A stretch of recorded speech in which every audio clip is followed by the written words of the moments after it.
गणेशाय नमः। ओम श्री पुराण पुरुषोत्तमाय नमः। श्री शिव पुराण संहिता 2 रुद्र संहिता भाग 3 पार्वती खंड अध्याय 17। इंद्र द्वारा काम का स्मरण, उसके साथ उनकी बातचीत तथा उनके कहने से काम का शिव को मोहने के लिए प्रस्थान। ब्रह्मा जी कहते हैं, नारद, देवताओं के चले जाने पर दुरात्मा तारक दैत्य से पीड़ित हुए इंद्र ने कामदेव का स्मरण किया। कामदेव तत्काल वहां आ पहुंचा। तब इंद्र ने मित्रता का धर्म बतलाते हुए काम से कहा, मित्र, कालवशात मुझ पर असाध्य दुख आ पड़ा है, उसे तुम्हारे बिना कोई भी दूर नहीं कर सकता। दाता की परीक्षा दुर्भिक्ष में, शूरवीर की परीक्षा रणभूमि में, मित्र की परीक्षा आपत्ति काल में तथा स्त्रियों के कुल की परीक्षा पति के असमर्थ हो जाने पर होती है। तात संकट पड़ने पर विनय की परीक्षा होती है और परोक्ष में सत्य एवं उत्तम स्नेह की, अन्यथा नहीं।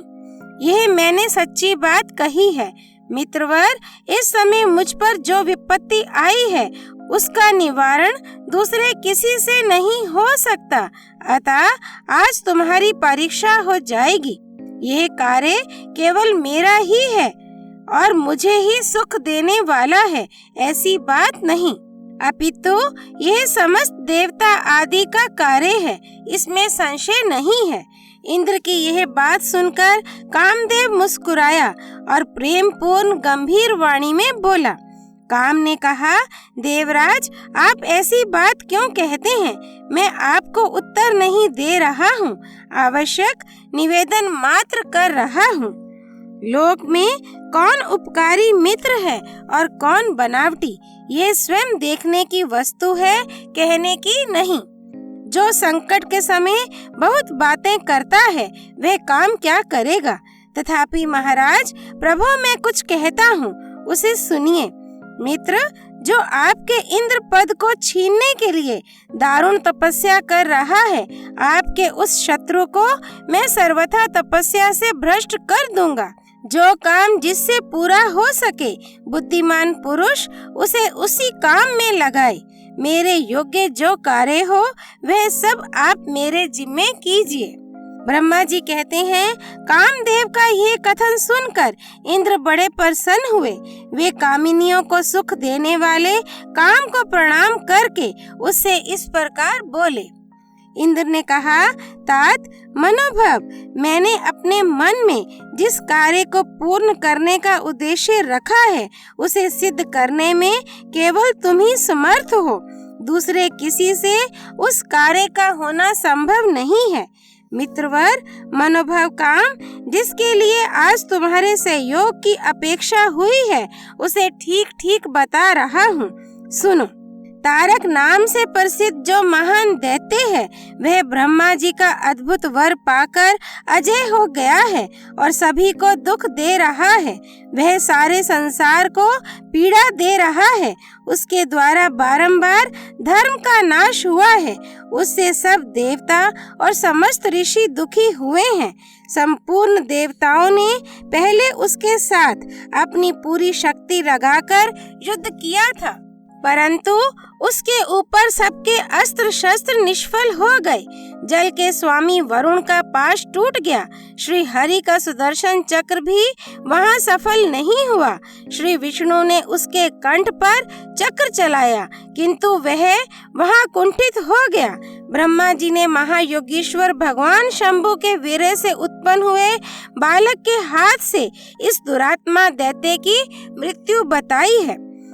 यह कार्य तुम्हें अच्छी तरह और प्रयत्न पूर्वक करना है। मित्रवर, उसके हो जाने से हम देवताओं को बड़ा सुख मिलेगा। भगवान शंभु गिरिराज हिमालय पर उत्तम तपस्या में लगे हैं।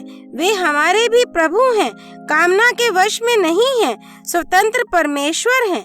मैंने सुना है कि गिरिराज नंदिनी पार्वती पिता की आज्ञा पाकर अपनी 2 सखियों के साथ उनके समीप रहकर उनकी सेवा में रहती है। उनका यह प्रयत्न महादेव जी को पति रूप में प्राप्त करने के लिए ही है। परंतु भगवान शिव अपने मन को संयम नियम से वश में रखते हैं। मार, जिस तरह भी उनकी पार्वती में अत्यंत रुचि हो जाए, तुम्हें वैसा ही प्रयत्न करना चाहिए। यही कार्य करके तुम कृतार्थ हो जाओगे और हमारा सारा दुख नष्ट हो जाएगा। इतना ही नहीं, लोक में तुम्हारा स्थायी प्रताप फैल जाएगा। ब्रह्मा जी कहते हैं, नारद, इंद्र के ऐसा कहने पर कामदेव का मुखारविंद प्रसन्नता से खिल उठा। उसने देवराज से प्रेम पूर्वक कहा, मैं इस कार्य को करूँगा, इसमें संशय नहीं है। ऐसा कहकर शिव की माया से मोहित हुए काम ने उस कार्य के लिए स्वीकृति दे दी और शीघ्र ही उसका भार ले लिया। वह अपनी पत्नी रति और वसंत को साथ ले बड़ी प्रसन्नता के साथ उस स्थान पर गया जहाँ साक्षात योगीश्वर शिव उत्तम तपस्या कर रहे थे। अध्याय 17 संपूर्ण। अध्याय 18 और 19। रुद्र की नेत्राग्नि से काम का भस्म होना, रति का विलाप, देवताओं की प्रार्थना से शिव का काम को द्वापर में प्रद्युम्न रूप से नूतन शरीर की प्राप्ति के लिए वर देना और रति का शंबर नगर में जाना। ब्रह्मा जी कहते हैं, मुने, काम अपने साथी वसंत आदि को लेकर वहां पहुंचा। उसने भगवान शिव पर अपने बाण चलाए। तब शंकर जी के मन में पार्वती के प्रति आकर्षण होने लगा और उनका धैर्य छूटने लगा। अपने धैर्य का ह्रास होता देख महायोगी महेश्वर अत्यंत विस्मित हो मन ही मन इस प्रकार चिंतन करने लगे। शिव बोले, मैं तो उत्तम तपस्या कर रहा था, उसमें विघ्न कैसे आ गए? किस कुकर्मी ने यहाँ मेरे चित्त में विकार पैदा कर दिया? इस तरह विचार करके सतपुरुषों के आश्रय दाता महायोगी परमेश्वर शिव शंका युक्त हो संपूर्ण दिशाओं की ओर देखने लगे। इसी समय वाम भाग में बाण खींचे हुए काम पर उनकी दृष्टि पड़ी। वह मूढ़चित मदन अपनी शक्ति के घमंड में आकर पुनः अपना बाण छोड़ना ही चाहता था। नारद, इस अवस्था में काम पर दृष्टि पड़ते ही परमात्मा गिरीश को तत्काल रोष चढ़ आया। मुने, उधर आकाश में बाण सहित धनुष लिए खड़े हुए काम ने भगवान शंकर पर अपना अमोघ अस्त्र छोड़ दिया, जिसका निवारण करना बहुत कठिन था। परंतु परमात्मा शिव पर वह अमोघ अस्त्र भी मोघ व्यर्थ हो गया। कुपित हुए परमेश्वर के पास जाते ही शांत हो गया। भगवान शिव पर अपने अस्त्र के व्यर्थ हो जाने पर मनमत काम को बड़ा भय हुआ। भगवान मृत्युंजय को सामने देखकर वह कांप उठा और इंद्र आदि समस्त देवताओं का स्मरण करने लगा। मुनि श्रेष्ठ, अपना प्रयास निष्फल हो जाने पर काम भय से व्याकुल हो उठा था। मुनीश्वर कामदेव के स्मरण करने पर वे इंद्र आदि सब देवता वहां आ पहुँचे और शंभु को प्रणाम करके उनकी स्तुति करने लगे। देवता स्तुति कर ही रहे थे कि कुपित हुए भगवान हर के ललाट के मध्य भाग में स्थित तृतीय नेत्र से बड़ी भारी आग तत्काल प्रकट होकर निकली। उसकी ज्वालाएं ऊपर की ओर उठ रही थीं।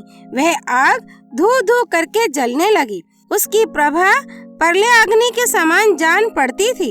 वह आग तुरंत ही आकाश में उछली और पृथ्वी पर गिर पड़ी, फिर अपने चारों ओर चक्कर काटती हुई धराशायिनी हो गई। साधो, भगवान क्षमा कीजिए, क्षमा कीजिए। ये बात जब तक देवताओं के मुख से निकले तब तक ही उस आग ने कामदेव को जलाकर भस्म कर दिया। उस वीर कामदेव के मारे जाने पर देवताओं को बड़ा दुख हुआ।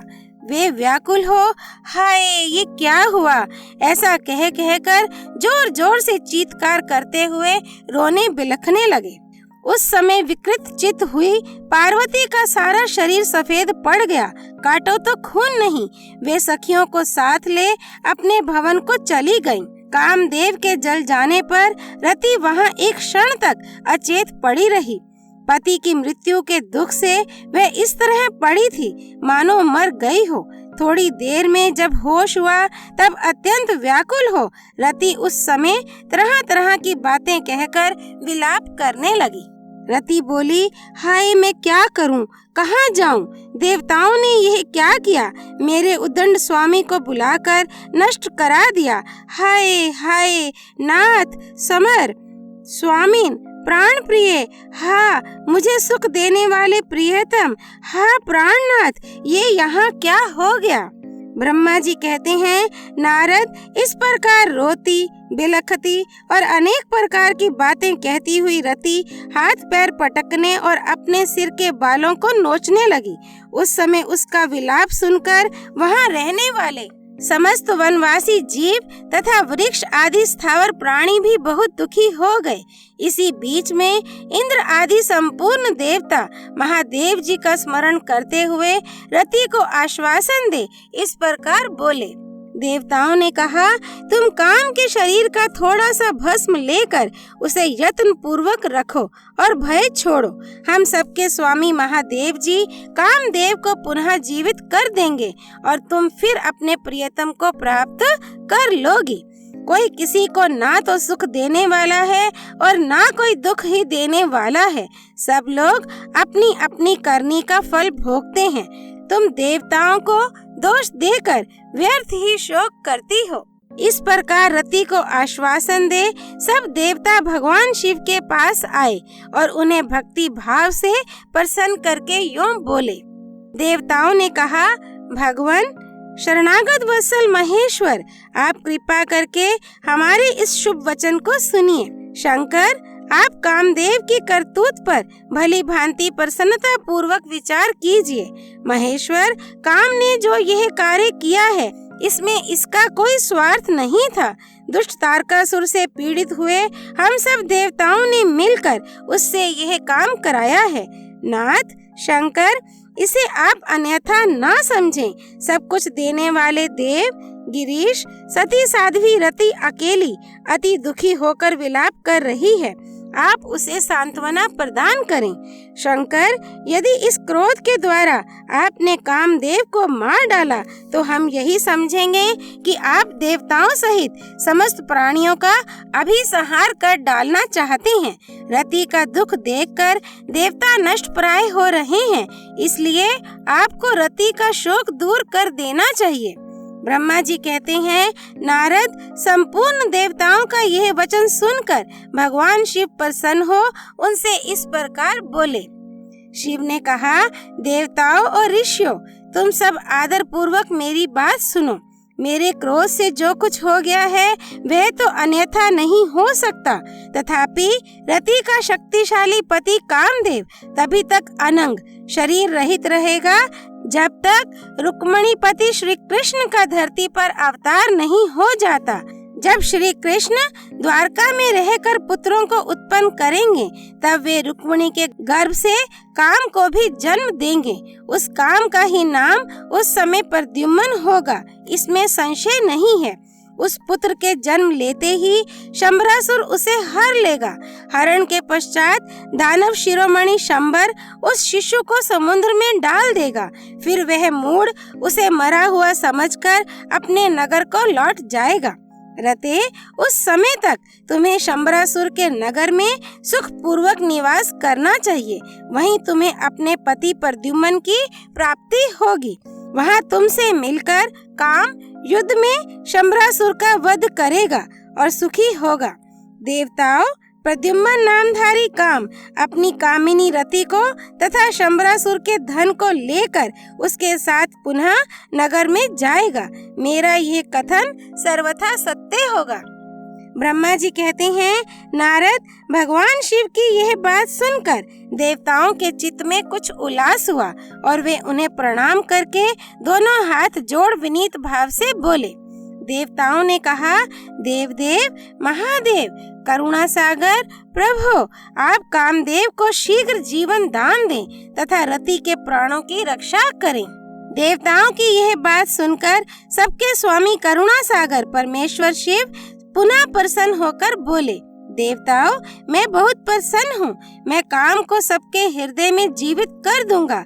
वह सदा मेरा गण होकर विहार करेगा। अब अपने स्थान को जाओ, मैं तुम्हारे दुख का सर्वथा नाश करूंगा। ऐसा कहकर रुद्रदेव उस समय स्तुति करने वाले देवताओं के देखते देखते अंतर्धान हो गए। देवताओं का विस्मय दूर हो गया और वे सब के सब प्रसन्न हो गए। मुने, तदनंतर रुद्र की बात पर भरोसा करके स्थिर रहने वाले देवता रति को उनका कथन सुनाकर आश्वासन दे अपने अपने स्थान को चले गए।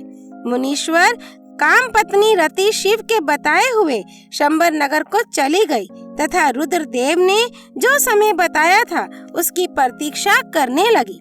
अध्याय 18 और 19 संपूर्ण। महायोगी परमेश्वर शिव शंकर की जय। भक्त वत्सल शरणागत वत्सल भगवान शिव शंकर की जय। भगवान शंभु प्रिया देवी सती की जय। हर हर महादेव। श्री हरि अर्पणमस्तु।